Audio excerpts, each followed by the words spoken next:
Hello mga katipid moms! Ayun nga, panibagong araw, panibagong gimmick na naman ang hatid sa inyo ni Ate Buntis.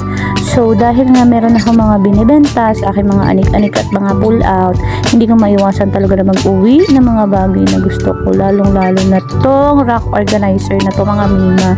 Konting linis lang at konting pahid ng baby wipes. Siyempre, yan ang pinapanglinis ko. Yan na siya mga mima, oh. Tingnan nyo kung gaano kaganda, diba? Pag napunasan na siya. So, eto nga.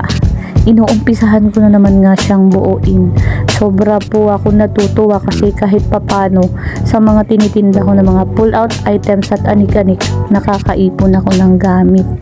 Ayan, gamit sa bahay.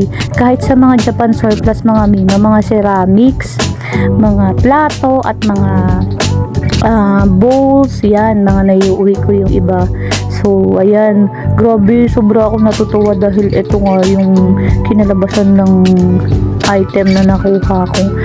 Pwede siya sa kusina, pwede siya sa CR, pero nilagay ko siya mga misa kusina namin kasi doon may maganda siyang spot para paglagyanan.